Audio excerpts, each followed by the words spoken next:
It's technically my first time in Bay City, so it was wonderful. I dipped my toes in the Bay last night, so thank you for having us here and for kicking off this series.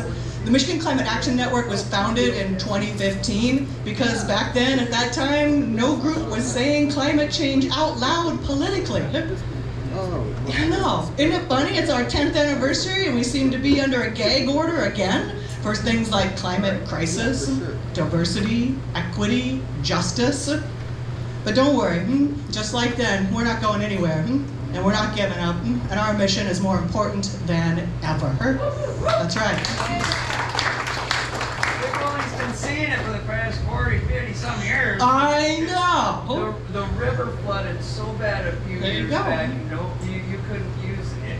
That's right.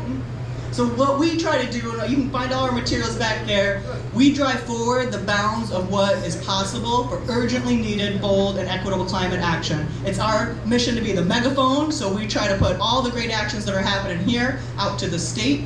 We're the switchboard that tries to connect local folks to your organizations that are leading this work across the state, like your very own climate stick. Let's give them a hand, everybody.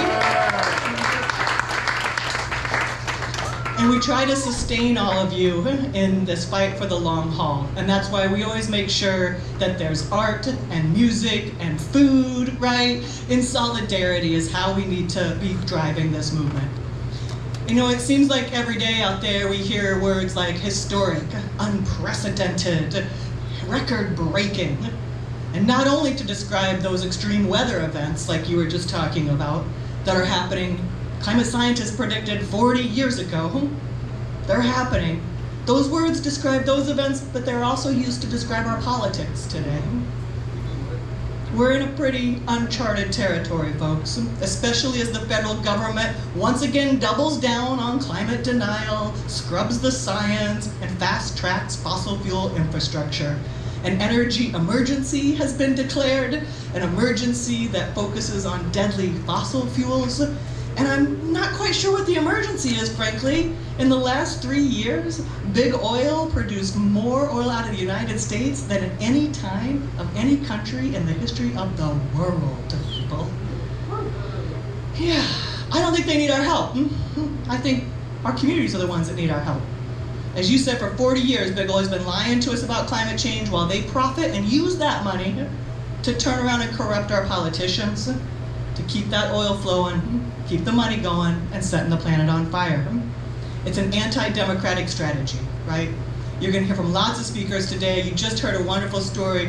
The mis and disinformation and the attempt to silence local voices is exactly why we exist. We're not gonna let them continue to obstruct our governments. This also happens, unfortunately, at the state level, where our climate policies fall short due to the influence of money from the big utilities. You guys heard of DTE over here, I think? Yeah. We only got what the big utilities allowed in our 2023 Michigan Clean Energy and Jobs Act. It's a wonderful goal of 100% clean energy by 2040, but unfortunately they snuck in a lot of false solutions like biogas and nuclear that you're going to hear about, factory farming, and natural gas with carbon capture. Boo, exactly. These false solutions only exacerbate the climate crisis. Moreover, many of you know, and our Water is Life friends are here today, a little company called Enbridge. Yeah. Who's apparently more powerful than a sitting governor.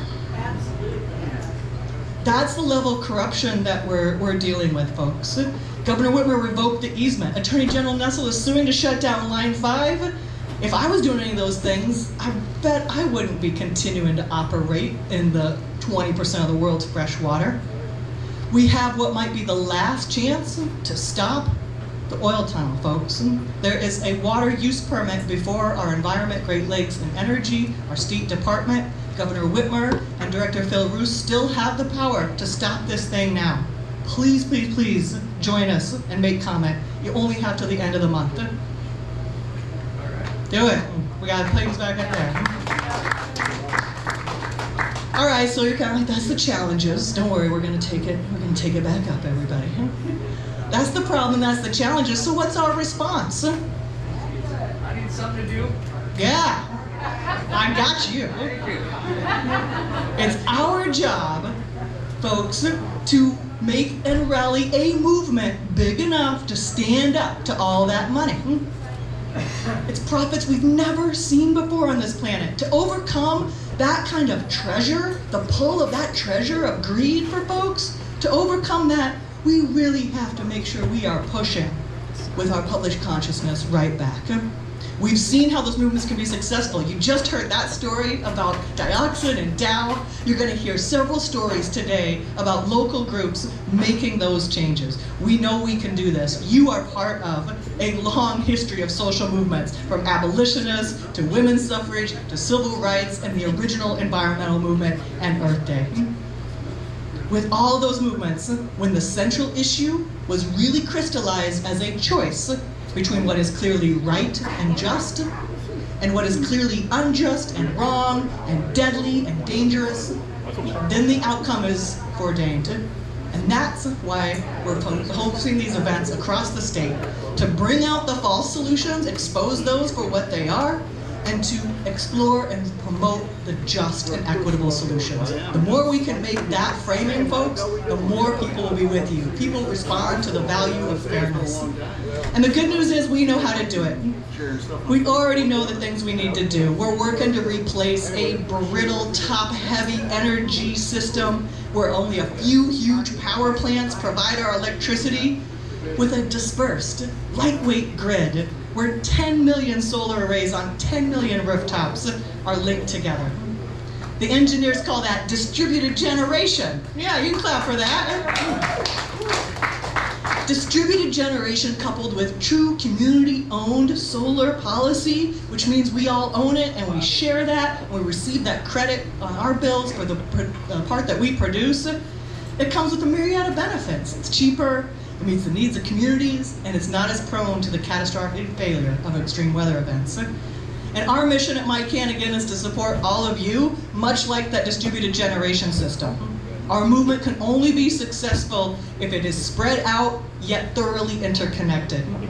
A new kind of engaged citizenry, where rooftop by rooftop, we're aiming for a different world. One that runs on renewable power that people produce themselves in their communities. This movement will get us to such a new world. We'll have to run on that kind of power too. And if you look at all the groups that are doing this around the world, this is now the largest grassroots movement in the history of the world, and it is continuing to build. Right here in Michigan, we are over 180 groups, 40,000 citizens, and we're supporting groups like Climate Stick all across the state. We are hosting these block parties. I love where we are today. Some of them will be outside, will be all over the state coming up to talk about utility accountability, to talk about why we all deserve the right to affordable, renewable energy as our power source. Those folks are happening from Lansing to the Sioux to Grand Rapids. I'll be in Kalamazoo back home next week, all over the state, so that we can demonstrate the broad public support from your local communities who know what you need. And so we can support those elected leaders who we do know are climate champions. Our annual Climate Summit is in the middle of that lineup. It is on September 9th in Lansing. I cannot wait to bring you all together to meet all the advocates across the state. The People's Summit will get us aligned on the messaging around the siting of renewable energy, mobility, Line 5, and opposing carbon capture, so that we can meet our mission and be a well-coordinated network. We're doing a Capital Day for the first time, folks, on the day after the summit. So you're going to come and learn about the issues, get the messaging right, and be able to talk to your legislator the next day so that we can meet the targets that we've been trying to get to.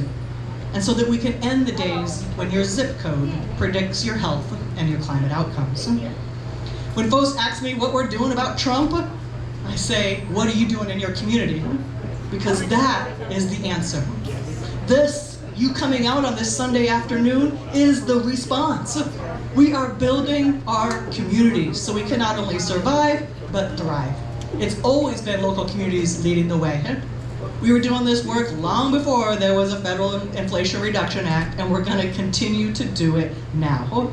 Grand Rapids just passed a climate action plan, folks. This work continues, and you are not alone. We are capable of this, we have done it before, and the ability of those special interests of fossil fuel polluters to continue to dominate laws and policies is coming to an end. I believe it is our mission at MyCan to ensure that your actions are the ones that are truly the historic, unprecedented, record-breaking ones that we'll read about for generations. Thank you so much.